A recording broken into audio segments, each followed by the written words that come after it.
Hey guys, this is an 8B3 8-band puzzle ring from puzzlejewelry.com, and in this video I will show you how to solve it.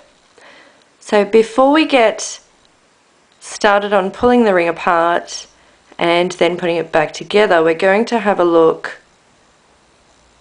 at what the ring looks like when it's completed. So what we'll notice is that 6 of the bands form a large X across the face of the ring. So we've got 3 bands that come down this way and 3 bands that cross over underneath these bands to form that large X. And then we've got these 2 outer bands, this one here and this one here. So we'll have a look at the sides of the ring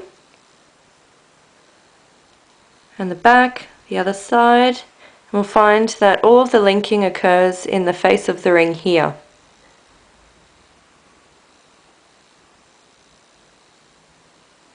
Okay, so let's disassemble the ring and put it back together.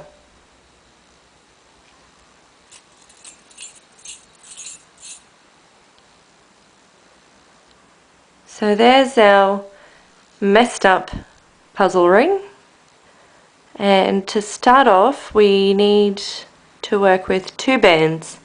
So the easiest way to find the 2 bands is just to pick up any band from the pile and then turn the entire ring sideways, and you'll find 6 bands linked to 2 bands, and it's these 2 bands that we're after.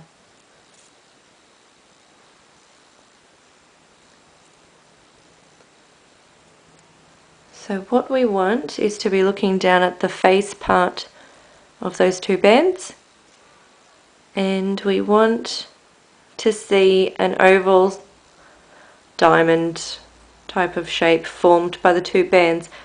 When holding them like this, the bands actually form like an X type of shape, and we don't want that, so I'm going to let that band go down, and then I'm going to bring it back up.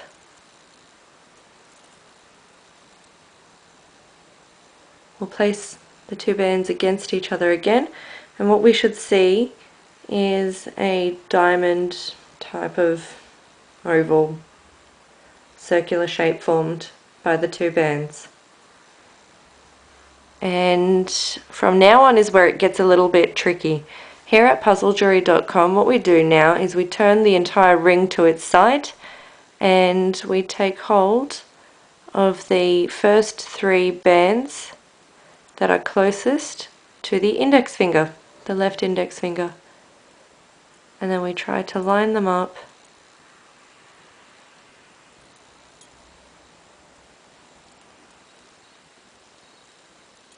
so that all 3 bands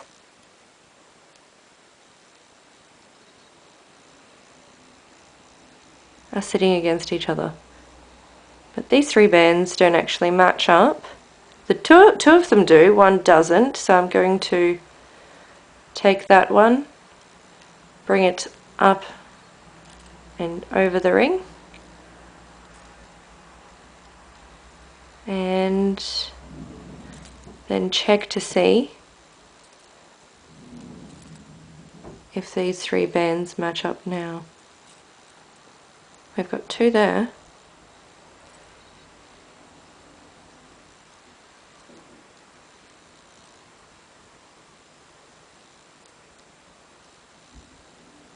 And they do. So what we'll find is that 3 of them will be nice and smooth over the top there. I apologise for the camera focusing and unfocusing. There we go, so 3 of the bands are smooth there.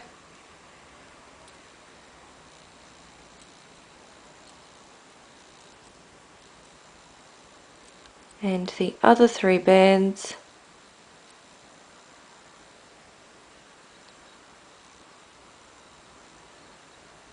actually have a groove across the top in there. See that groove? Now what we want is for the 3 bands with the groove to actually be sitting closest to the index finger and the other 3 bands to be sitting closer to the thumb.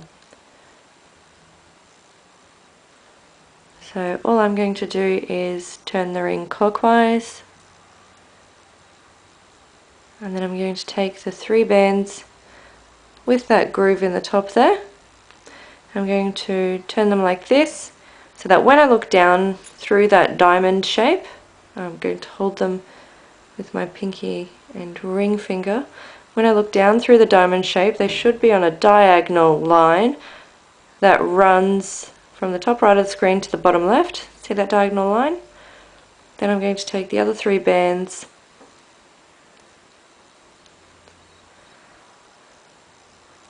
and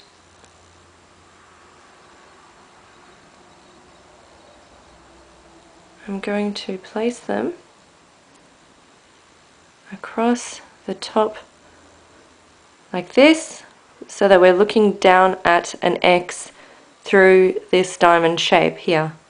Now when I turn the entire ring on its side, all of these bands should actually be lined up and sitting flush against each other. However, we can see that these bands are not lined up, so they're not in the correct position. Now if you end up with this, that's okay. There's a simple way of solving this, and it's simply to let the bands relax again. Take the bands with the groove in the top, bring them up and over this diamond shape, pop them down, turn the entire ring clockwise,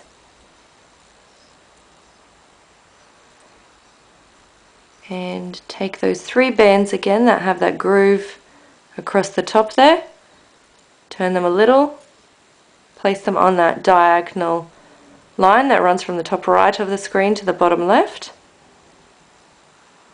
Take the other 3 bands, place them over the top like this,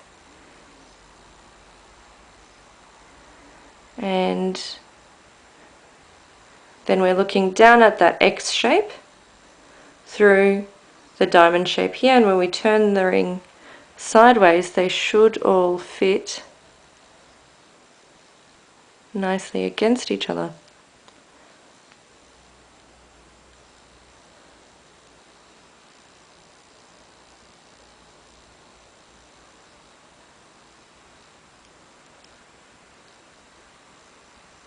We've got one here that doesn't want to settle in, but I'm sure it will once we place the other 2 bands where they're supposed to go. There we go.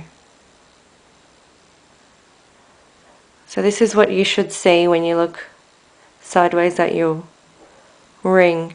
So what you may have noticed is that I haven't actually forced any bands through each other. I've just gently given them a little bit of a jiggle, and they usually fall into place just like this. So now these 2 bands, I'm just going to let them fall like this, and next what I'm going to do is take the band to the right, and when looking side on we're going to see that this band is actually sitting further into the ring than the band on the left, which is what we want, and then we're going to start to thread it through like this, and once the face of that ring is, that band is inside the ring, then we can bring it down like this against the other 6 bands. Then we'll turn the ring clockwise and then thread the last band through, bring it down,